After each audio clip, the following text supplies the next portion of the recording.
Francisco Palau, en tierras de Lérida.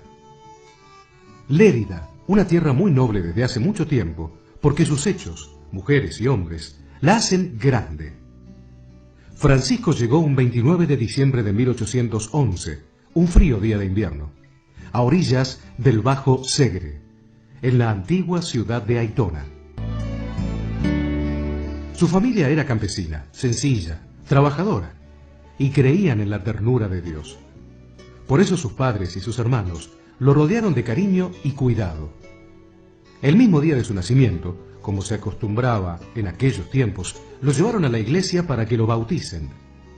La iglesia, a la que él tanto amará, lo recibió con mucha alegría. Junto con sus hermanos, Clara y Teresa, Francisco confirmó su amor a Jesús y sintió que su corazón se fortalecía.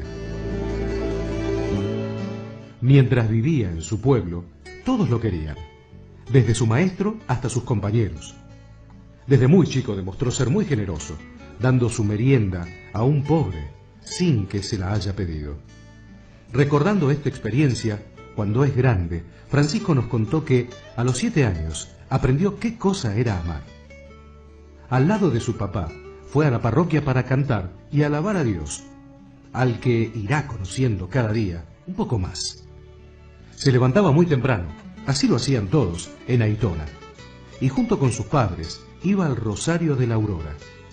Y a veces le pasaba que, por querer ir a rezar, a estudiar o a trabajar, olvidaba el juego y dejaba a sus compañeros.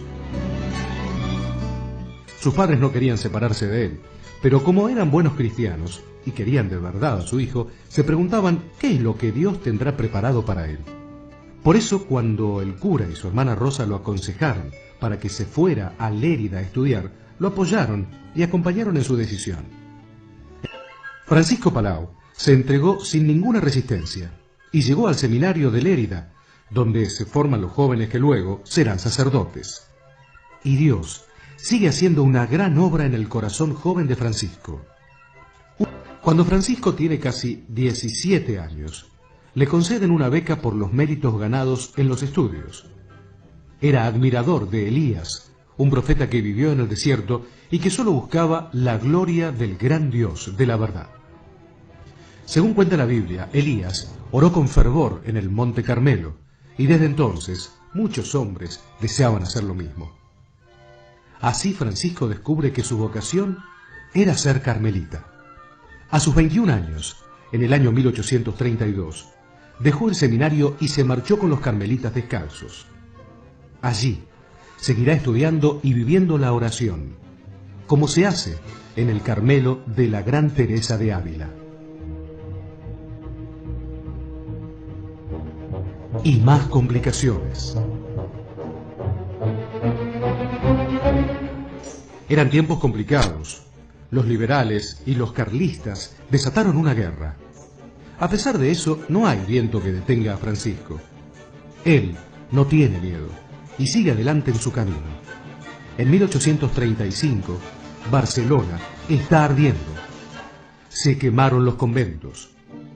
Francisco descubre en ese momento triste a un fraile ciego y anciano que no puede escapar y sin dudarlo lo ayuda a salir. Francisco Palau se presta para salvarle la vida, dispuesto a ofrecer la suya si Dios así lo quería. Una vecina de su convento, con mucha delicadeza, les ofreció alojamiento. Muchos revolucionarios van buscando a los fieles que han huido y no saben dónde están. La dueña hizo esconder a Francisco en un armario y los revolucionarios sospecharon. ¿Habrá un fraile? Mientras tanto él rezaba. No pudieron abrir la puerta porque se partió la llave y de esa manera salvó su vida.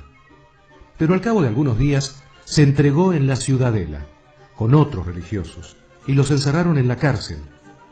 Cuando consiguió ser libre, Francisco volvió a su hogar. El 2 de abril de 1836, a Francisco, el obispo de Barbastro, lo consagra como ministro. A partir de este momento, se entrega al apostolado sirviendo fiel a la Iglesia, como su gran enamorado. Por eso busca una gruta donde vive pobremente. Y con estas experiencias, Francisco se ha definido como apóstol.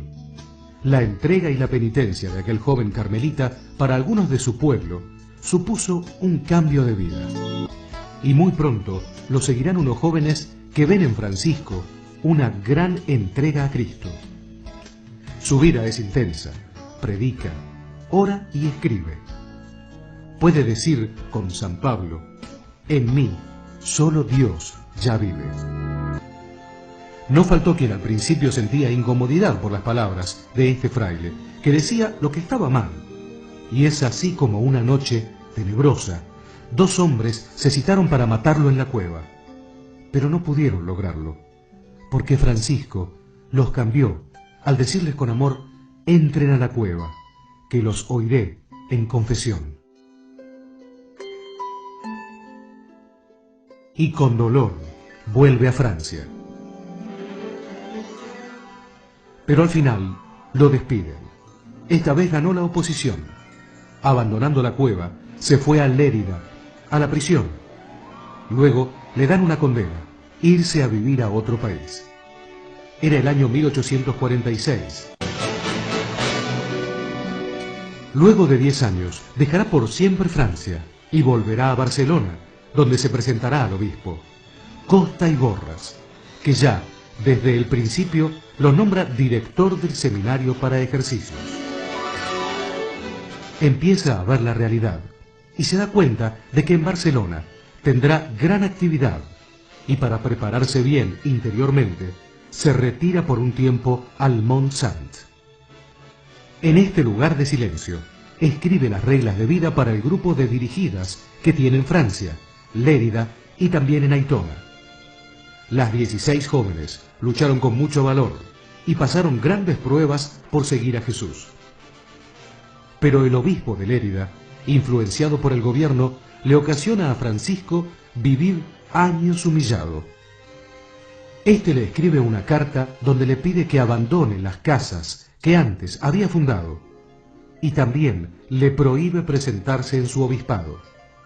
Y Francisco le responde: estimo como preceptos los consejos que me ha dado, y será mi regla de vida hacer lo que me ha mandado. Llegamos a 1851, y como la madre mira a su hijo, Francisco contempló con esa misma solicitud a Barcelona, y sintió la necesidad que reclama la clase trabajadora. Entonces fundó, para estos fines, y de acuerdo con el obispo, la Escuela de la Virtud, una escuela para adultos. Sus grandes catequesis, sin parar, van resonando, y repitió en 3 cursos lo que quería enseñar. Escribió muy sabiamente, para aquellas multitudes, un libro que tituló Catecismo de Virtudes.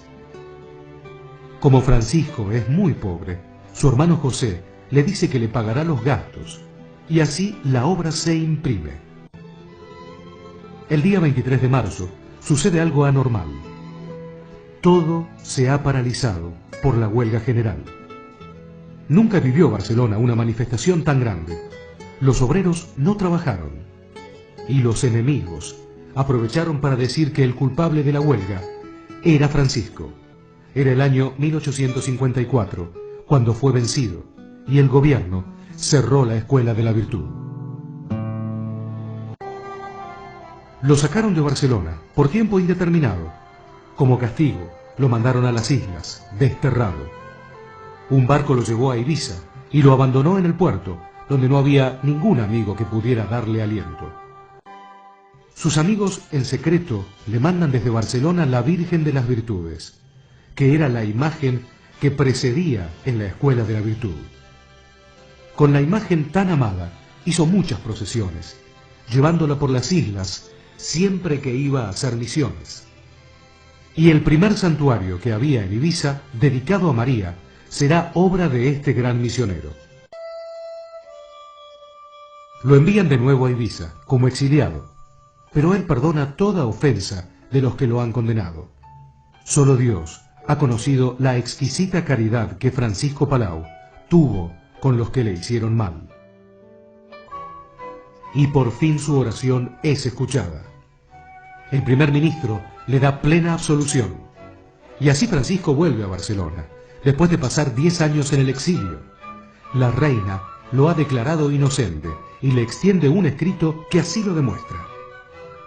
Si siempre oyó la llamada de lanzarse a predicar, Dios es hoy una vivencia y lo tiene que anunciar. Vuelve a Palma de Mallorca y predica con ardor en Lérida, en Tarragona, Barcelona y Mataró. Predica el mes de María y publica una edición. Él vivió el marianismo en su más profundo celo, guiado por la vivencia que comunica el Carmelo. Ve que María refleja como un limpio espejo la belleza de la Iglesia. María, modelo de la Iglesia. María se le manifiesta cuando Él ya lo ha dado todo, y en la misión por la Iglesia, que a tanta entrega ha llegado, y le promete que no lo abandonará en las luchas y fatigas que por la gente ha de pasar. Esta sublime vivencia la experimentará en 1864, mientras ora en el Monte Vedrà. Vemos que cuando residía en Francia tuvo muchos seguidores que con gran fervor quisieron ser como él, seguir a Jesús. Y con tanta sencillez admirable vivieron como ermitaños, evocando los austeros desiertos carmelitanos. También hay otros en Lérida y Aitona, San Honorato, Escubels, Ciudadela y Valcarca. Comienzan las fundaciones de los hermanos y hermanas. Buscará la manera de servir a la Iglesia, que para Francisco son los niños en las escuelas, los enfermos y los marginados. Durante la guerra de 1936, muchos de los hermanos que él fundó fueron asesinados. Las carmelitas misioneras teresianas continuaron con su obra y cumplieron la misión de llevar la buena nueva de Jesús, anunciando la belleza y la dignidad de todo ser humano, especialmente llegar a aquellos hermanos que más sufren en el cuerpo de Cristo, para curar sus llagas y recordarles lo valioso que son. Cada día ve más hombres considerados enfermos de dolencias muy extrañas, sin que nadie les dé remedio. Son muchos los que así sufren y no tienen dónde ir. Van buscando en Barcelona quien los quiera asistir. Otros viven en su casa, pero sus familiares se asustan y se preguntan con gran pena si estarán endemoniados. El corazón de Francisco rebosa compasión y les ofrece lo que tiene. Su casa es el hogar para los pobres que llegan. Los documentos de la historia acreditan que curó a muchos en Valcarca, pero mucho no lo entenderán y lo acusarán ante el obispo en nombre de la verdad, como a Jesús, que por andar con los pobres fue muy mal visto. Pero él expone su defensa y dice que le es imposible abandonar a su gente. Aunque todo fue inútil, le prohibieron el bien que estaba haciendo. El 29 de octubre, varios anticlericales le asaltaron en su casa con furia y malos modales. Lo acusaron de curar enfermos en lugares muy insanos y detuvieron a 38 hermanas y hermanos. Los llevaron por la ciudad, colocándolos en carros, para hacer que él y los suyos aparezcan humillados. Ellos iban a las celdas cantando a su Creador, tal como hicieron los mártires en la persecución. A través del diario El Ermitaño, Francisco dejó oír todo lo que a él y a los suyos allí les tocó sufrir. El 31 de octubre, ante el juez, declaró junto a Juan, Rosa y un joven que aún permanecían con él. A los otros 35 los dejaron partir, y el corazón de Francisco se alivió. El vicario no lo ayudó, y el tribunal le hizo continuas preguntas que lo tendrán atormentado. El padre Palau repite a todas horas: solo por Cristo he actuado. Después de pasar 2 meses en la cárcel, encerrados, el juez declaró la sentencia: que fueran todos liberados. Francisco podía vivir libre y predicar, aunque la causa continuaría hasta alcanzar una sentencia final. Francisco murió antes de escuchar, por parte de los jueces, su inocencia. sin quejarse, soportó la enfermedad, tal como vivió su vida, siendo un modelo de humildad. Y mientras se despedía, en aquella hora suprema, exclamó con viva voz: «Ya es la hora, Teresa». Era el 20 de marzo de 1872. El Papa Juan Pablo II lo beatifica el 24 de abril de 1988. Digo en nombre de la Iglesia que Francisco Palau y Kern practicaba las virtudes con heroísmo, amor y fe.